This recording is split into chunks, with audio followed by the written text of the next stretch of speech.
you know it better than I do. It's very challenging being a teacher.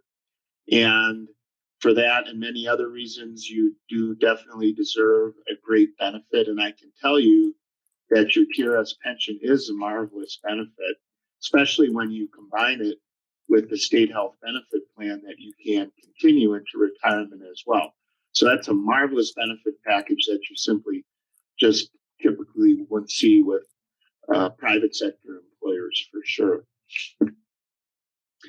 It's important conceptually to understand that your benefit with TRS is not in any way tied to the ups and downs of the stock market. We watch it closely at TRS.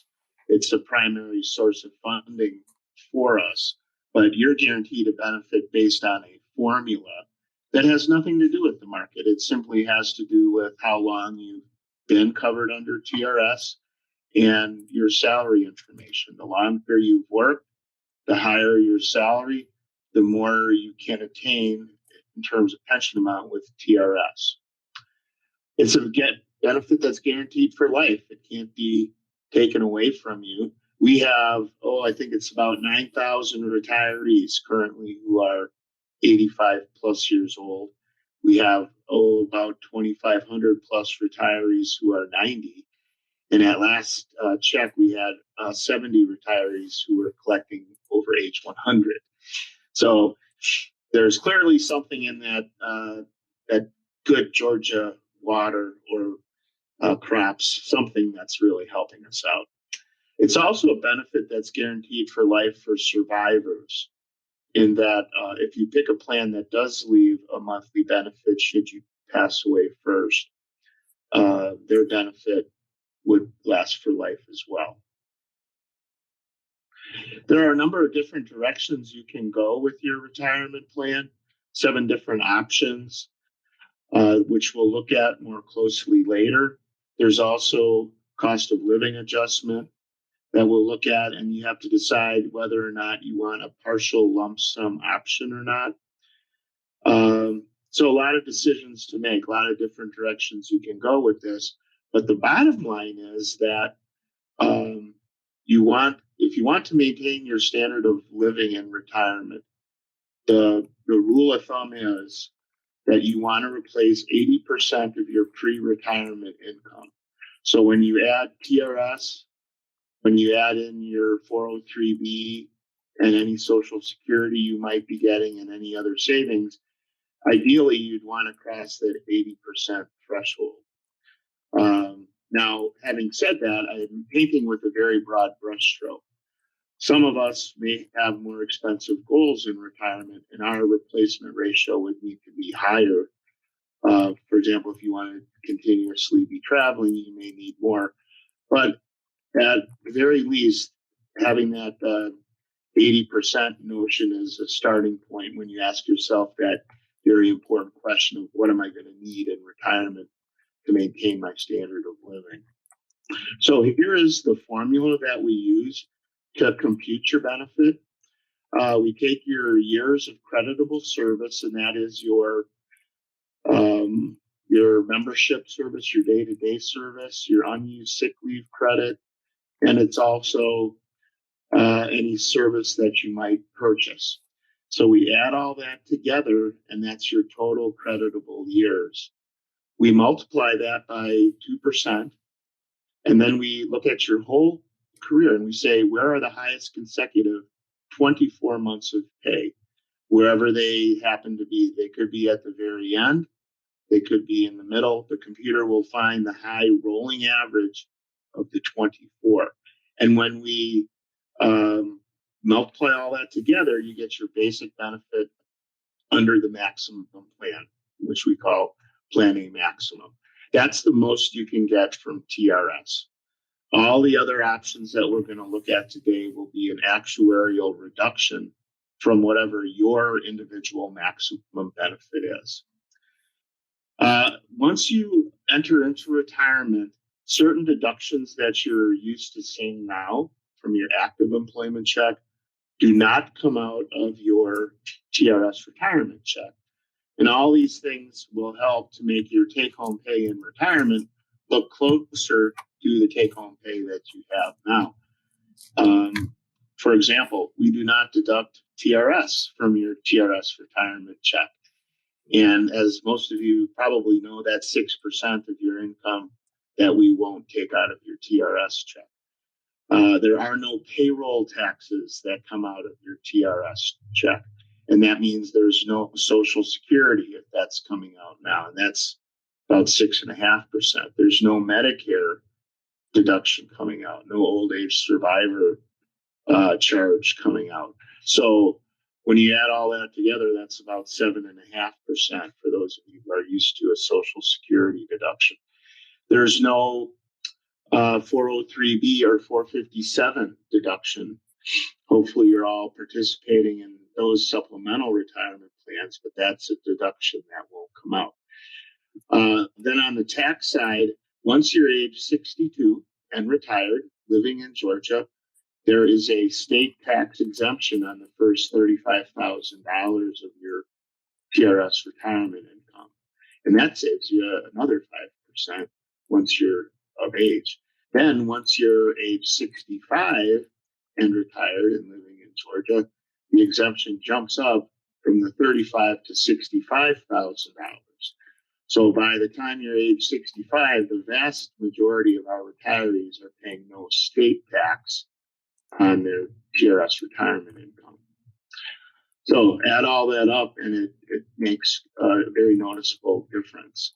Now there is, however, one deduction that I'm sure you all want to have come out if you're currently paying for the state health benefit plan. Just, prior to retirement, you can, under the law, continue it. In fact, it's by default now that if you're in it immediately prior, it will continue on into retirement, and it's for life, as well as for your spouses. They can continue it under your plan for life as well. There is no open enrollment for our retirees. There is, however, something called a retiree option change period, where they let you change options.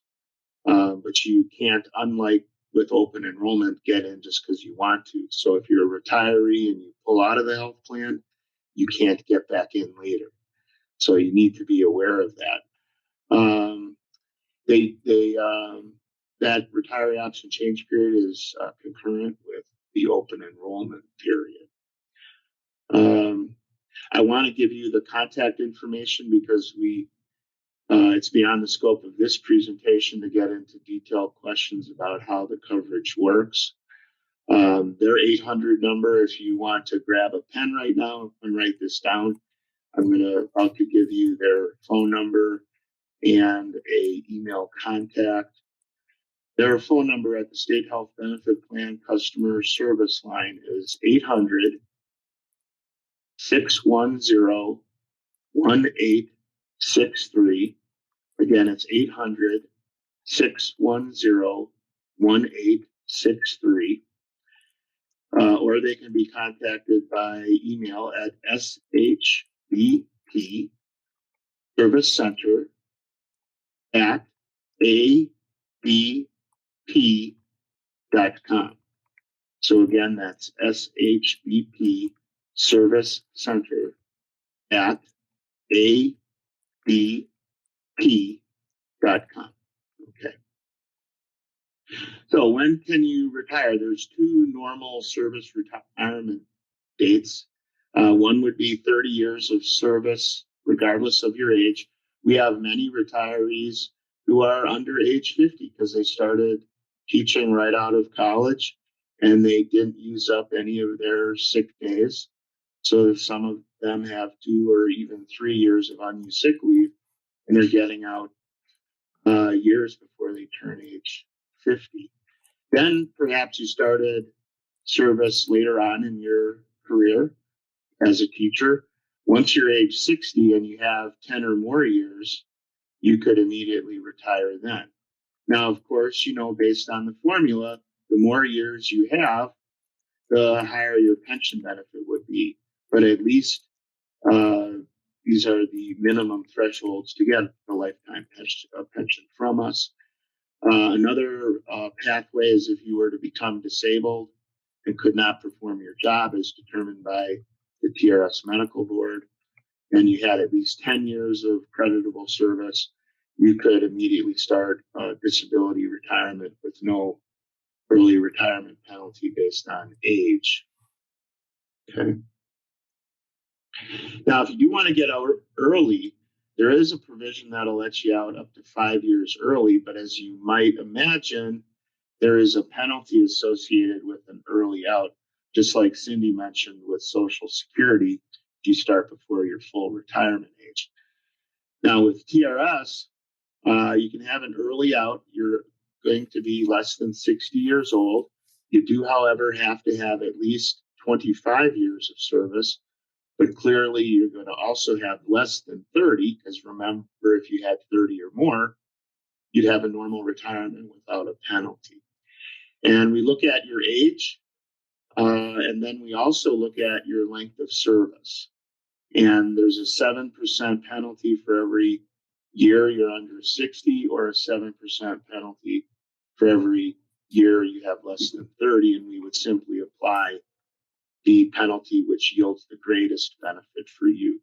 So in a worst case scenario, you're looking at leaving up to 5 years early with a 7% penalty a year. You'd have a 35% penalty of whatever your normal benefit would have been under the formula.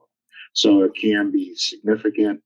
Also, if you do take an early out, you could not receive a cost of living adjustment until you would have had normal retirement age. Okay. Now, here are the plans you have to choose from. You're going to make the selection when you're within 6 months of retirement. So for those of you listening today who are years away, do not panic. You don't have to make this decision tomorrow. Ideally, you would make the decision online on our website when you're 6 months out, and ideally no closer than 2 months out, so that we have time to process your application. So you're really looking at optimally a 4-month window, 6 months out to 2 months out, to give us all your decisions, including what option you want. So as we contemplate these options, how is it best to approach? Well, I always suggest that the very first thing to do is to split the options into 2 pies, which we see here on the screen. In the first pie, we have those benefits which are providing the maximum benefit for you, Plan A maximum and Plan B option 1. However, those 2 options do not leave a lifetime monthly survivor benefit. When you pass away, no one gets a lifetime monthly benefit, which may be just fine for your needs, for your family situation. Now, on the other side of the coin, we have another pie which has options 2 through 4, and they all leave a varying amount of money for one or more beneficiaries that would survive you, and that be a lifetime benefit. So if you, for example, know that no one's dependent upon you financially, if you were to pass away, there'd be no financial hardship. If you were to pass away first and your TRS pension stopped, why then you might be more inclined to opt for a plan like Plan A maximum and not take a reduced benefit to provide a survivor benefit. So now we're going to delve a little deeper into each of these options. First, we're going to look at a conceptual slide that has to do with the money in your account. And in your TRS account, there are 2 buckets of money. One bucket I'll call your bucket, which is money that consists of your contributions that came out of your check, plus interest we've paid you on those contributions. That's your bucket. And then on the other side, we have what I'll call the TRS bucket. And that's got all the employer funds that have come on your behalf, all the return on investment when we put these contributions into the stock and bond markets. And we pay your benefits for life out of the TRS bucket once your bucket of money runs out, your very first benefit checks are paid out of your bucket of money until it's exhausted. Typically, that takes 2 to 3 years. And then from that point forward, your lifetime benefit is paid out of the TRS bucket, as is any survivor benefits. Now, we will never keep at TRS any of the money that went into your bucket, into your contribution and interest account. One way or another, either to you in a monthly benefit or to a survivor in a lump sum or in a monthly benefit, that money will be dispersed. It never stays with TRS. And those concepts, I think, are important as we understand the options. And then our last topic will be beneficiaries, where this notion of buckets of money comes into play once again. So here we have Plan A maximum. That, remember, this is the most you can get from TRS. And it's based on that formula we looked at earlier in the show, where we take your years of service times the 2% times your high average salary, and that equals your maximum benefit. If you were to take the maximum plan, and 60 to 70% of our membership does opt for the maximum plan at the time of retirement, and you were to pass away, say before your bucket of money was used up, whatever remaining would be paid in a lump sum to your designated beneficiary. So with Plan B option 1, it's a little different in that we do a little twist on how the buckets of money work. With Plan B option 1, we're paying your very first benefit checks out of both buckets of money, your bucket and the TRS bucket.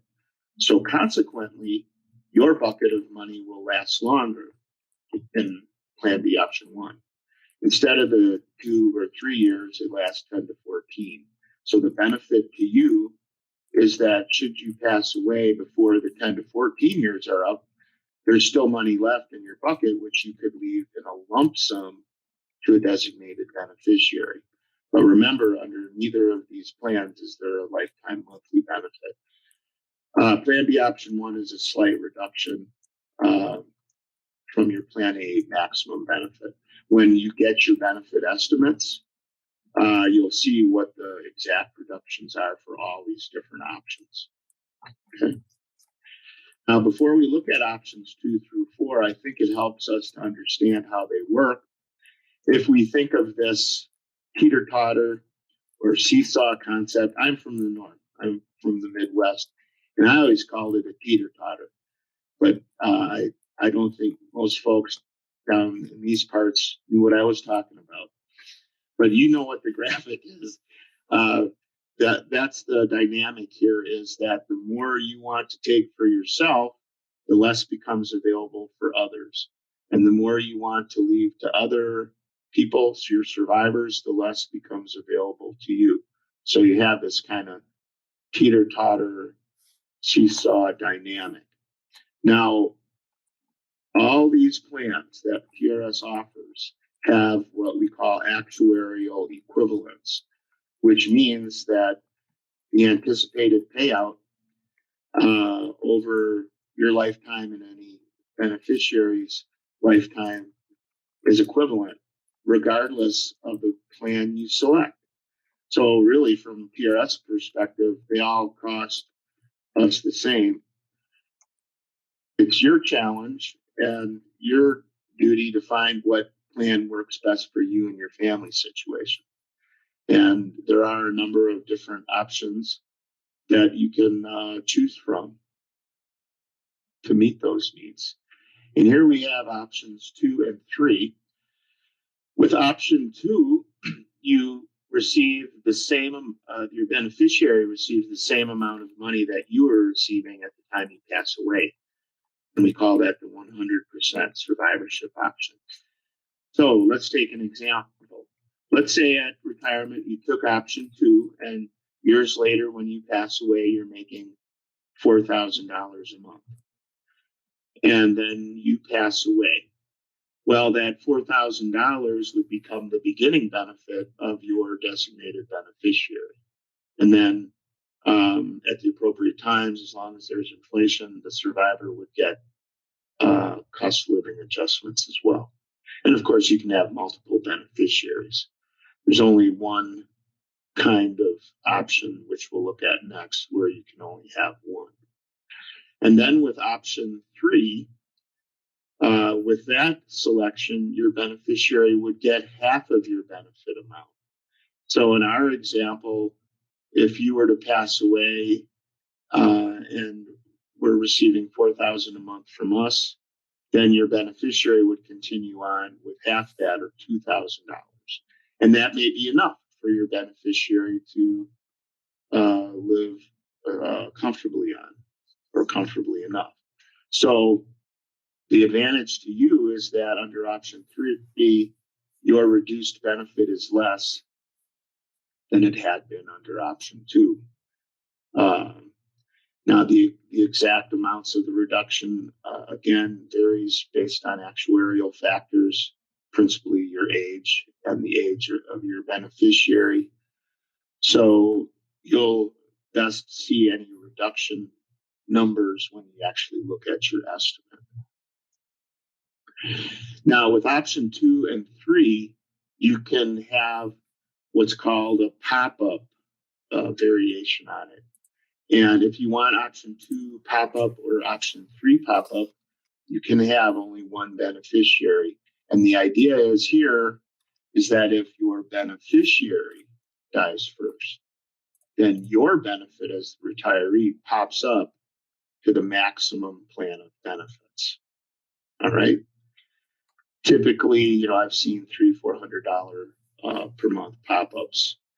It can be different for everyone, but that's sort of an average amount. So, for example, you might look at these options if maybe you were dependent upon a spouse's income, and if they were to pass away, you may want some or all of that income replaced through the pop-up. So this is an option for you. You do take another slight reduction from the normal option 2 or option 3 benefit to add the pop-up. Okay. And then lastly, we have option 4, which under IRS and TRS limits allows you to customize not only your monthly benefit, but the monthly benefit that your beneficiary would receive. You can leave a fixed dollar amount, or you can leave a percentage of your benefit to one or more beneficiaries. Maybe the other options we just talked about aren't going to work best for your family situation. For example, you might want to leave a spouse 1/3 of your benefit, 33%. You might want to leave them $1,000 a month. You can do that under option 4. There are some IRS limits, I think, that go beyond the scope of what we need to talk about today. Just to let you know, if there is a non-spouse that you're designating as beneficiary who is more than 10 years younger than you, the IRS steps in and limits the amount you can leave them. But that does not occur too often. All right. So you are now all deemed experts on TRS benefit options. Congratulations. And now we're going to have an exercise here that, normally when we're in person, we can make this participatory, and I'll ask the audience to give me their answers. But that's clearly not an option today. So I'll give you a second to think, and then I'll tell you what our thought process was here at TRS. And we go over these because I think it's a good approach to how you might want to contemplate which option is best for you and your family. So in scenario 1, we have Mary. She's got no dependents, and no one depends on Mary's income. So if you were Mary, which option might you reasonably select? Okay, I'll give you 1 second to think about that. Well, this was designed with the idea that you'd reasonably select the maximum plan. In Mary's situation, no one's going to suffer financial hardship if she dies first and her TRS pension were to stop. So why shouldn't Mary enjoy the fruits of all her labor as a TRS covered teacher? So she's going to take the maximum plan and get the most she can from TRS. On the other hand, we have Sue, who is married. That spouse, unfortunately, has no savings, will not be getting a pension, nor will he be getting any Social Security. And despite all his best efforts, he has yet to win the lotto. And for discussion purposes, we do have to assume that Sue, in fact, loves her spouse and wants to do what she can to protect him. So in this scenario, we have set up a scenario where Sue might reasonably select option 2, where she can maximize what she's going to leave to her spouse should she pass away first. And you can do that with option 2 most effectively. In scenario 3, we have Tom, who's also married, and the spouse will be receiving a pension, and the spouse will also be getting Social Security. But when they run their numbers, they discover that the spouse will be $500 per month short of meeting her income replacement needs if Tom dies first. So what option might you select if you were Tom? Well, the idea here is that Tom could reasonably select option 4 and specify a fixed monthly dollar amount of at least that $500 per month. That way, while Tom and the spouse are living, they're going to get the most they can from TRS while still providing that safety net of that $500 should Tom die first, so that the surviving spouse can subsist if she becomes the survivor. Okay, so now you have kind of in a quick nutshell and an oversimplified life scenarios of how you might want to contemplate what option works best for you. Now, once you've selected your option, you have another decision to make, and that is whether or not you want to have a partial lump sum option plan, or PLOP for short. About 1 in 10 of our retirees take one of these. It's a lump sum distribution of cash shortly after you retire. And you can put this money directly into a qualified retirement plan without ever touching it, and taxes are deferred. For example, you could do a direct rollover into your 403B if they'll take it, which I'm sure most of them will. You could set up a rollover IRA at your local bank, for example, and then you would defer taxes until you take it out. You could take some or all of that money, and then it would be subject to taxes, potentially a 10% penalty tax if you're under age 55. And then, of course, you got regular state and federal taxes coming out. And the minimum PLOP you can take is 1 month of your maximum benefit, rounded. The most you can take is 36 months of your maximum benefit, rounded. Okay. So these are rather expensive when you look at the reductions. What I normally see on benefit estimates is for every 1,000 members want to take and PLOP, typical reduction is in the neighborhood of $7 to $10 per 1,000 per month. And you'll know exactly what yours is once you get a benefit estimate. It will show what your PLOP reduction would be per 1,000. Some people might use this money to pay off high-interest credit card debt, to buy a depreciable asset. It's your money and you can do what you will with it. Do remember, however, that it's a permanent monthly reduction for life, and that can really add up. And also don't forget, too, that when you take a PLOP, since your lifetime monthly benefit is lowered, any cost of living adjustments that are awarded on your lower monthly benefit. So you're also missing the cost of living adjustment on that plop reduction amount, right? Speaking of COLAs, this is how they work.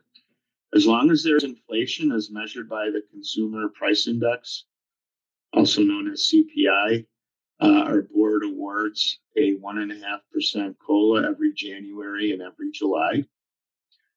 So it's 3% per year. And that can really add up. This is a marvelous component of your TRS benefit. You just don't see this at all, really, in the private sector. Once you've been retired 12 to 13 years, your benefit is 50% higher than when you first started.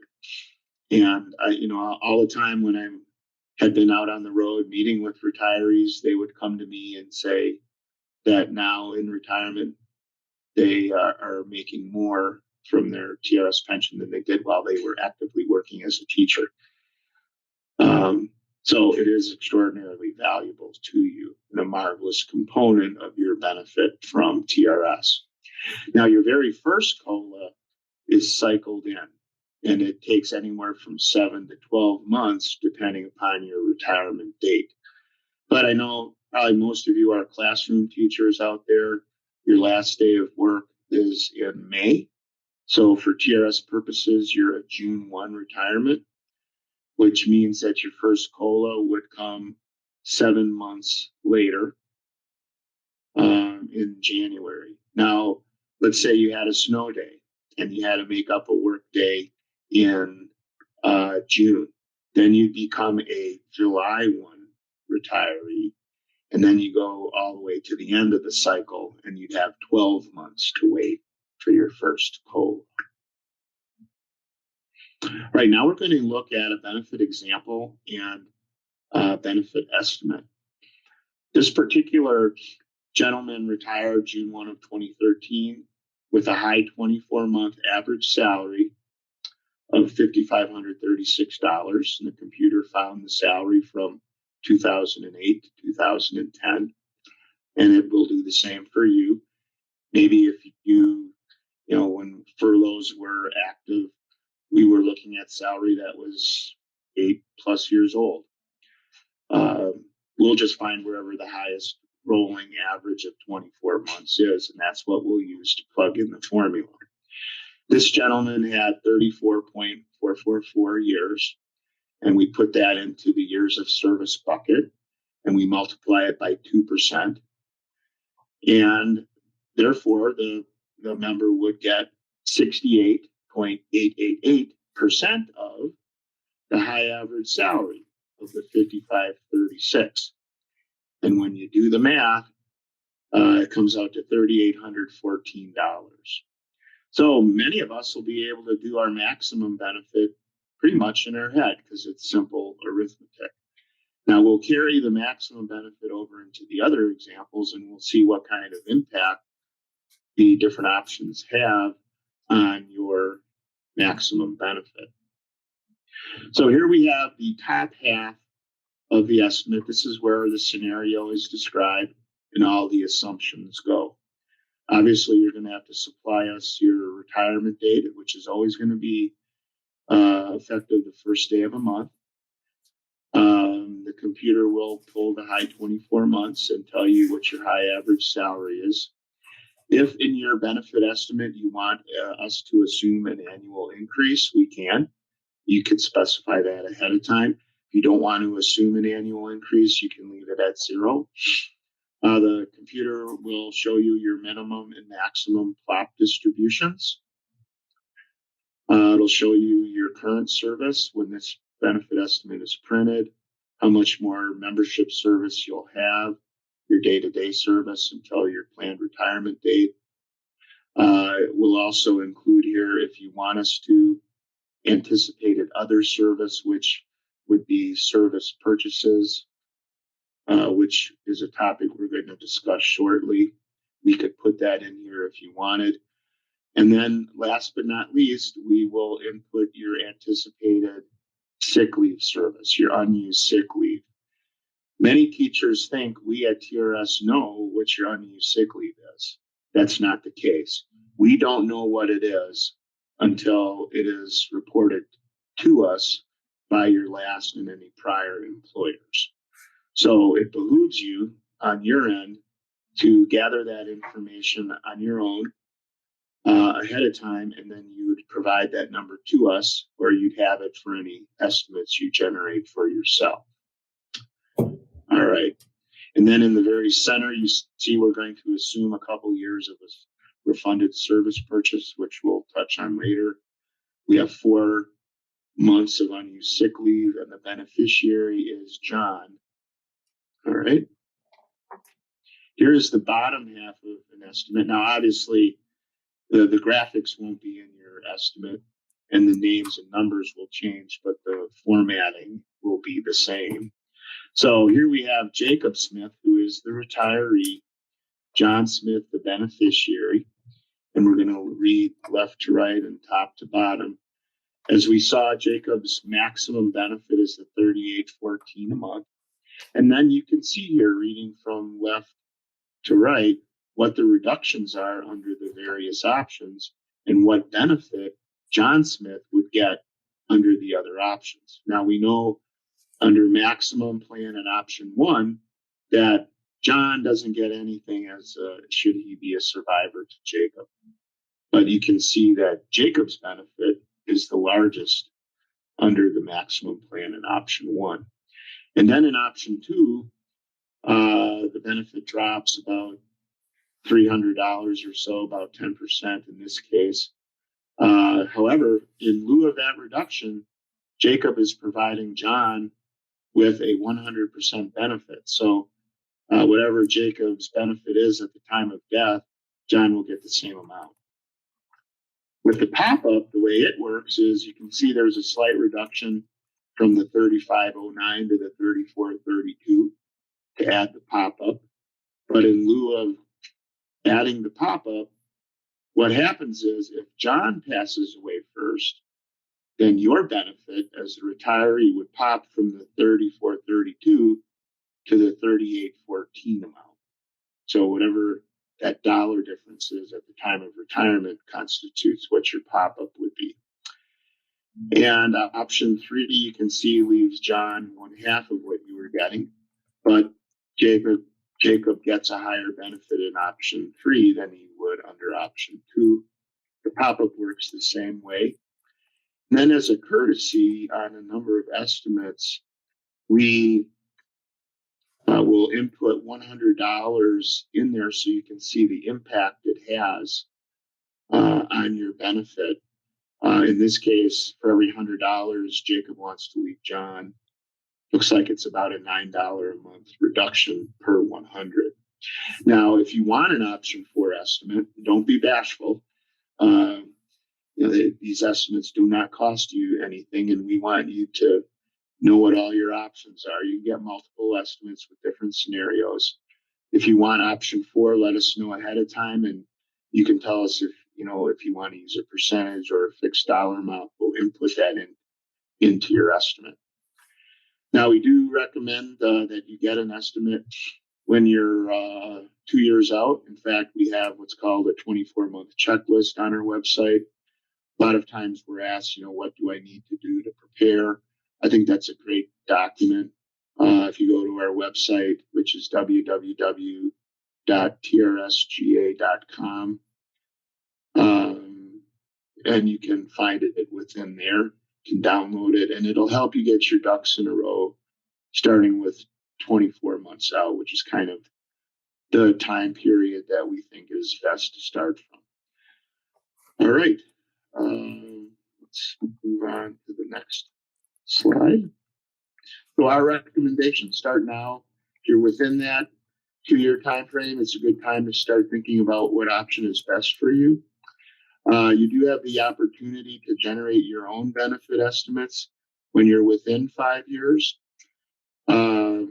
We do recommend, however, when you're within about 2 years, you get an official estimate from us.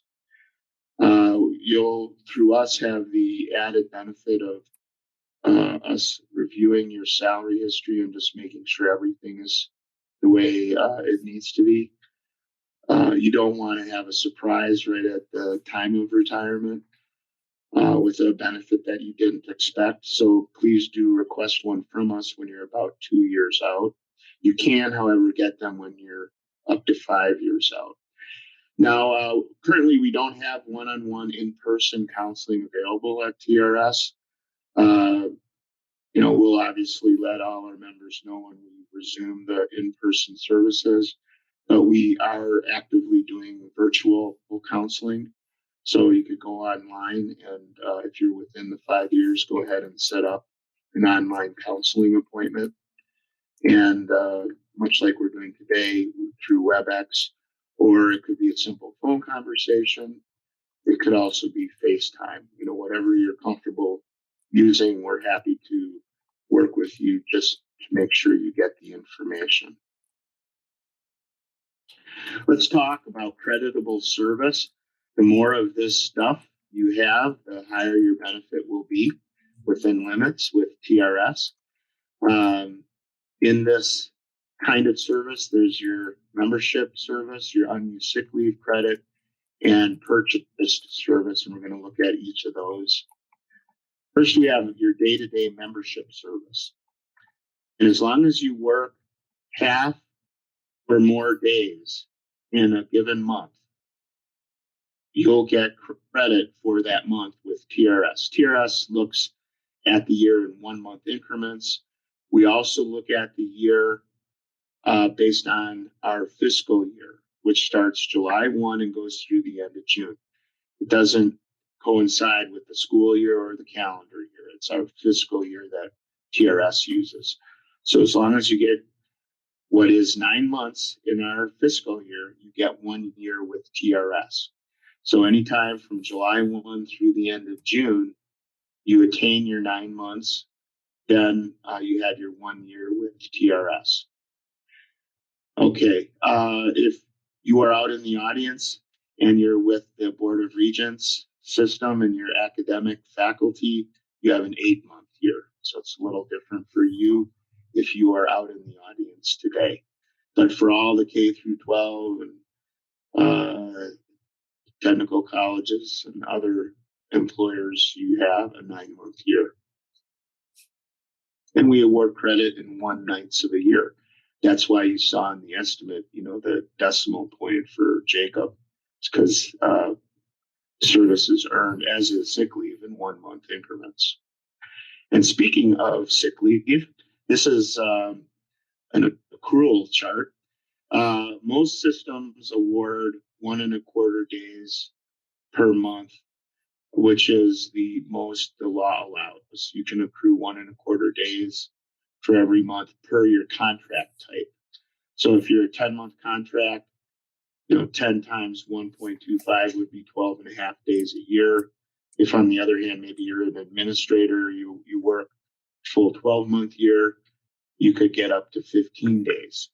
So you can see that through kind of a backdoor way, even though it only takes 9 months to get a year, you can effectively get more credit from TRS if you're, say, a 12 or an 11-month contract versus a 10-month contract through unused sick leave. So if you don't use your sick, you've had a full 30-plus year career. I've seen 12-month contract folks with close to a year of extra sick leave credit. So that's one way, you'll get extra TRS pension money by virtue of the fact you had a longer term contract each year. Now, sick leave won't show up on your very first check. It is awarded retroactively. You may get ill just before you retire, and you might get into a lower sick leave credit category. So to avoid that administrative inefficiency, we wait until immediately after you retire and award you extra monies. At that point, it may show up on your second retirement check. Either way, we make you whole again financially by making a payment to you for any sick leave monies lost. in the wait period. Now, if sick leave records are missing, we have a procedure to look at that and give you credit, even if records are missing. What we'll do is we'll look at the records in your career that do exist, and we'll get an average number of unused days per year. And we will then apply that average to the periods of time where records are missing and add them together to get a total number of days. So we're taking your recorded days, adding your estimated days, and then going to a chart, which looks like this. Now, there is a chart within the members guide. Normally in in-person meetings, we would distribute a members guide. If you go to the TRS website, under publications, you can download and view online or print out the members guide. And towards the back of the members guide is a similar chart, so that you can have as I realize that you don't have a handout right now, but this data is available through the website. So what this shows us is that you have to have a minimum of 60 to 69 days of unused, and this is over your whole career, to get any additional credit. In this case, 3 months. And remember, we have a 9-month year. So 3/9 is 1/3 of a year. We would add 0.333 years to your total. If, on the other hand, say you had 170 days total, we'd give you 9 months. So that would be 1.0 extra years. So we have scenarios where a teacher might work 29 years and have a year of unused sick leave, get up to 30, and retire at that point if he or she wants to. The other way a teacher could work it is they could work 30 years and then have a year of sick added and have a 31-year benefit. I may not have mentioned it earlier, but under the formula, you can have up to 40 total years and get 80% of your pay. That's where you cap out. So you'd have your normal membership service and your unused sick leave credit combined plus service purchases would be capped at 40. Now, having said that, I'm sure you're all looking forward to working 40 years. Probably not. Just so you know that 40 is available under the formula. So just to help clarify understanding, let's say you had 190 days of unused sick.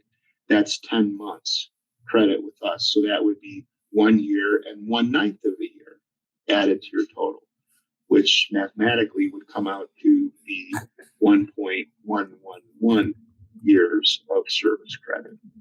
And our chart just goes up to 2 years, but I've seen a gentleman with 4 years of unused sick leave. All right.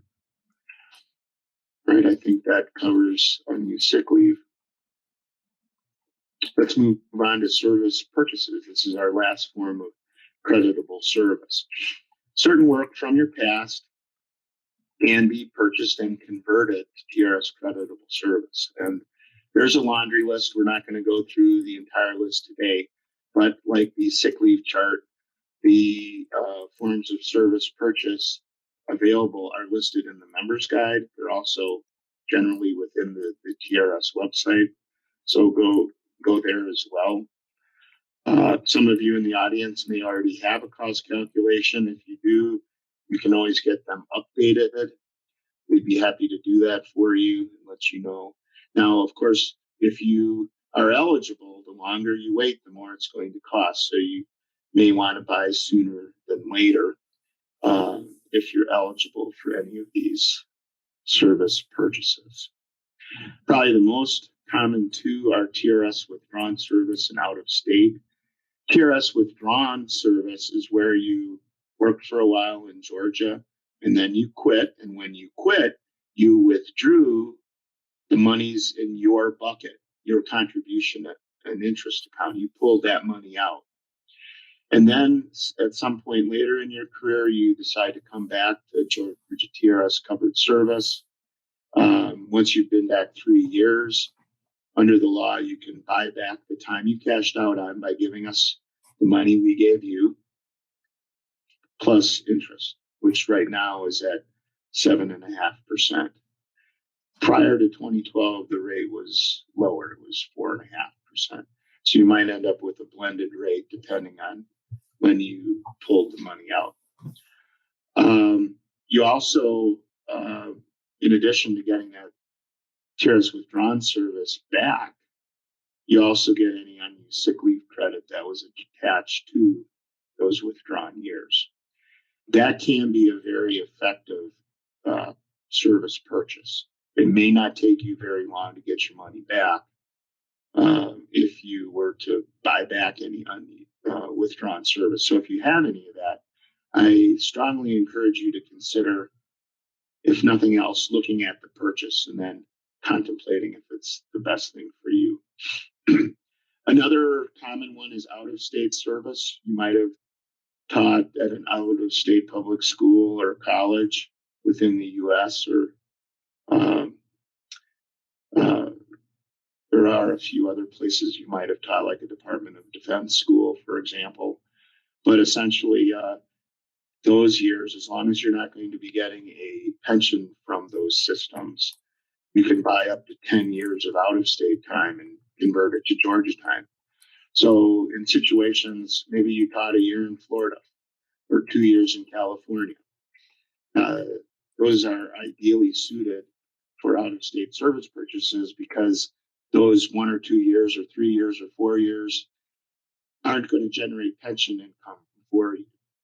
But as long as you've been in Georgia at least 6 years, you can start the process of buying up to 10 years of out-of-state time and move them over and get Georgia credit. So consider that.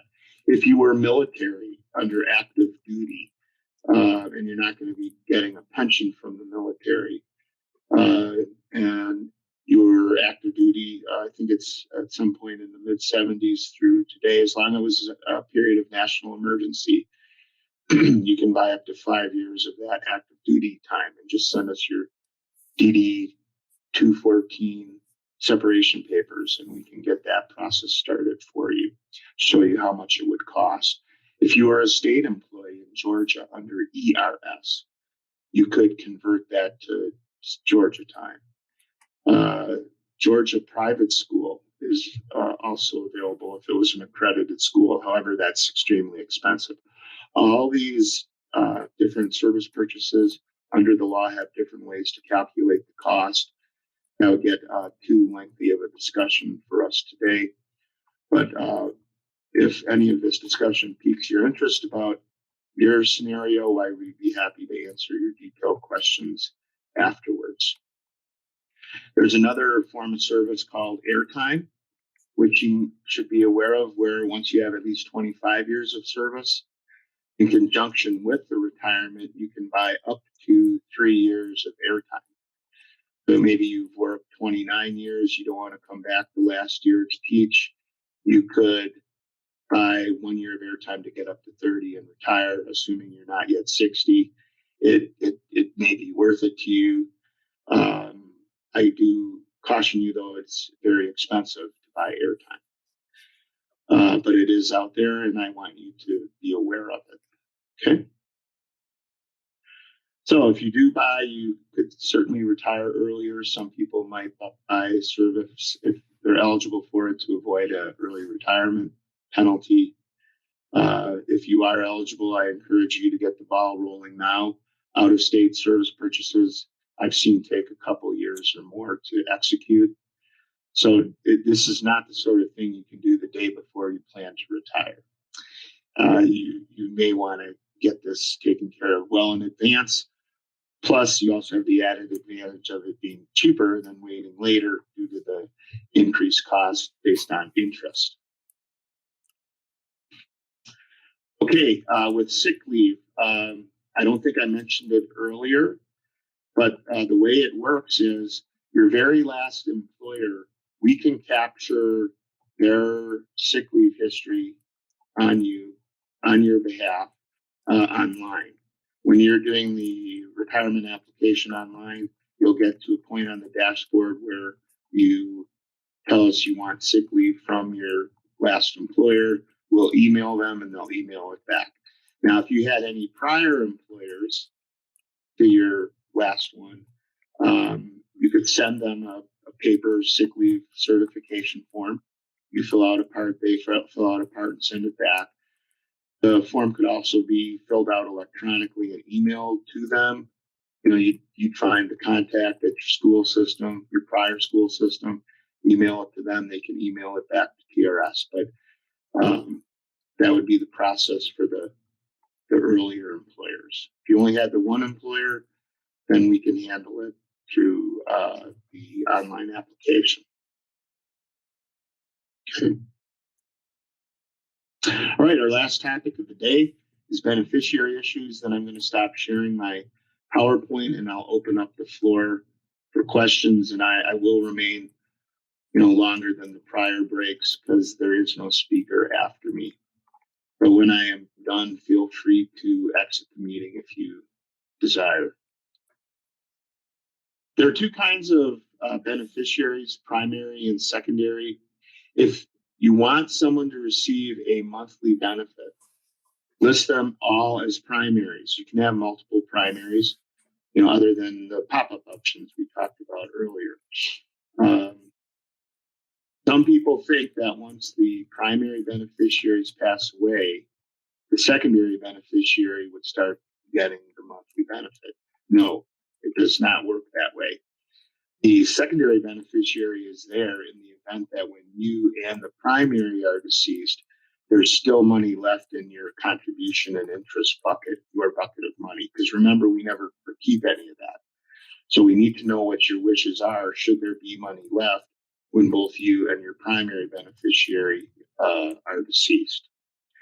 And we would, in a lump sum, leave the money to your secondary beneficiary. So you see, it's important to have both primary and secondary listed, and they need to be two different people or persons. Okay. There is one rare exception where a secondary can become a primary, and we'll look at that shortly. But it's in a very limited scenario. And that's this: when there's a death in active service, that means you pass away while you're working. Technically, it can be a TRS member with passing within 4 years of when they quit. Maybe they're waiting for their pension to start. They're still actives for 4 years after they leave. So in a death in active service, if you're not yet vested, you have less than 10 years. All we can do in that case is give your beneficiary the money in your contribution and interest account, a lump sum distribution of those funds. Now, I would imagine, because this is a pre-retirement seminar, that most, if not all, people listening have 10 or more years and you are vested. And when you become vested, you have, for your family, additional protection. In that, should you die in active service while you're vested, your primary beneficiary has a choice of either taking a lifetime benefit under option 2, based on the number of years of service you had at the time you passed away, or they could take in a lump sum the money in your bucket. Now, all things being equal, in a normal life expectancy, they're going to get far more money taking the lifetime monthly benefit under option 2. That's the rich one for beneficiaries. Than they would if they took the money in your bucket. But legally, we do have to offer that beneficiary a choice of one or the other. So as the active teacher, you may want to have a discussion with your beneficiaries now about, just what I mentioned. Now, if there's no surviving primary beneficiary, then and only then, in a death in active service, can the secondary become the primary and make the choice of either option 2 or the money in your account. This is the only time a secondary could become a primary, when it's a death in active service. It does not work this way once you've retired. There is no process like this. So when might that happen? Well, in a car accident, for example. Let's say you're in a car wreck with your spouse, who's your beneficiary. You both pass away. Then TRS would go to your secondary and give that person or persons a choice of option 2 or the money in your account. All right. So if you are sitting watching this today and you don't have a beneficiary and a secondary beneficiary, primary, secondary, already designated, please do so now. You can, list them, because if you don't, what in the end your wishes might have been may not get executed. So please update your records so that your wishes can be taken care of. The next slide or two talks about nuances of what you can and can't do in retirement. Once you started collecting your check, the bottom line is that once you got that check, you're in a binding contract with us, and you are essentially stuck with the choice you selected. You can't call us, a couple weeks after you retire and say, I pushed the wrong button, I picked the wrong option. It's a binding contract and we can't help you out. So make sure you're comfortable with the change or with the selection you made. Now, if during your retirement there's a death or divorce, the law does allow certain limited changes. You may be able to change plan, option, or beneficiary. One thing, and then your benefit would be recalculated, and it may go down. So you may not want to change plan or beneficiary. So you may want to get a benefit estimate ahead of time before you make any changes. All right. One thing I do want to point out that might be a little counterintuitive is that if you have multiple beneficiaries, your opportunities to make change are even more limited in retirement. For example, let's say you had 3 beneficiaries, 3 children, for example. You retire and one of those 3 children predecease you. You might think then that, assuming you split it equally, that the remaining 2 children would then go from 1/3 of your benefit to 1/2 each. Well, it doesn't work that way. They stay at 1/3. They don't pop up to 1/2. They stay at your original selection amount. So keep that in mind and make sure you understand how it works. You can split up the beneficiary. You say you have multiple beneficiaries, you can have different percentages for the different beneficiaries. It only has to add up to 100%, however. We are obligated under the law to pay the beneficiaries designated online or on our forms. You may recall from what Dr. Joan Kuntz told us earlier that benefits such as your TRS pension are outside of probate. They're dealt with under contract law, and we're under contract with you to honor your wishes as stated on our contract with you on our forms, which means things like wills, divorce decrees, remarriages have no bearing on who we pay. So having said that, make sure, for example, if you get a divorce and you want to change your beneficiary to the new spouse, do that. If you forget and then pass away, we're legally obligated to pay the spouse you divorced. And we may chuckle at this point about that, but every year we have a few people in that scenario, and it's not a happy situation for anyone, except perhaps the divorced spouse who unexpectedly gets the money.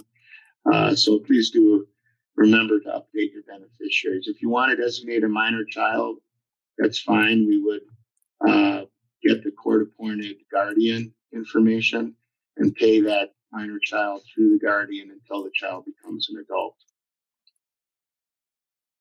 So I think we talked about all of these. One other point is that if your current beneficiary is an estate, we can't pay an in-service death benefit, monthly benefit to an estate. So you may want, I think you would want to change that to the named individual so that we can pay them a monthly benefit.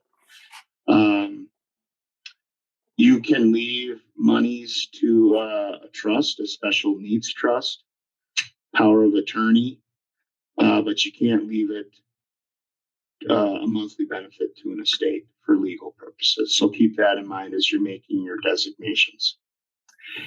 Here's our website, which I mentioned earlier, trsga.com. Remember that to look at the members guide, you may want to download it and or print it out. It's full of a lot of the information we covered today, but in even greater detail. We are on many social media platforms, Facebook, Twitter. Please follow and like us. Hopefully we'll be on the road soon. Once we are, we'll let you know, and you can start making appointments conveniently located to near where you live. In the meantime, we're doing virtual counseling and virtual workshops. You can check our schedule online.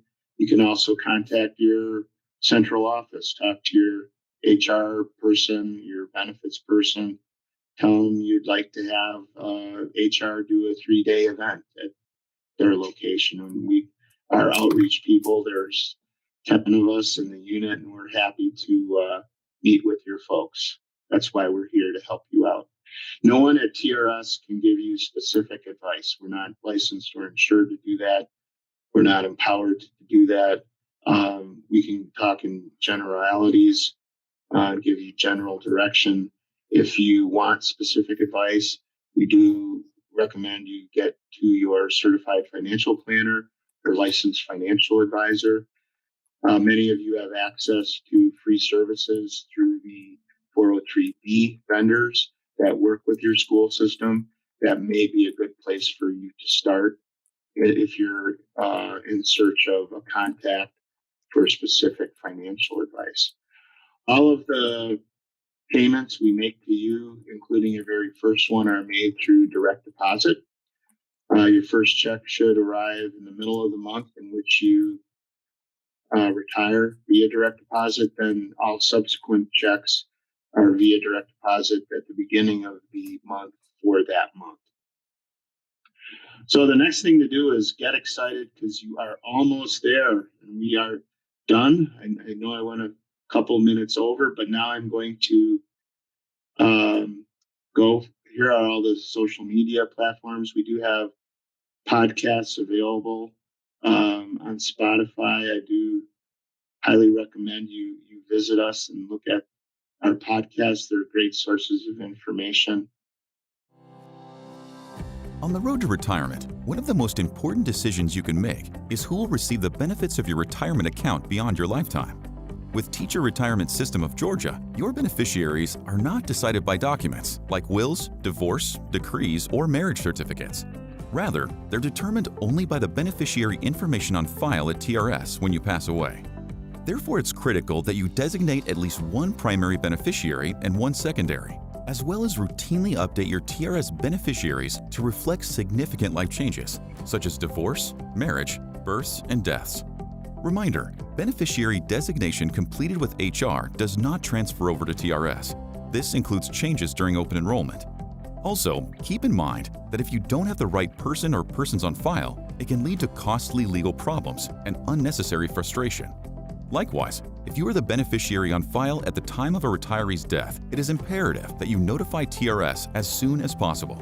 That's why it's so important that you designate your beneficiaries now. The good news? It's easy to do. Simply log into your TRS account and visit the Designate Beneficiary section to complete the form. And as always, we're here to help you along the way. So here's to good planning and to the road ahead.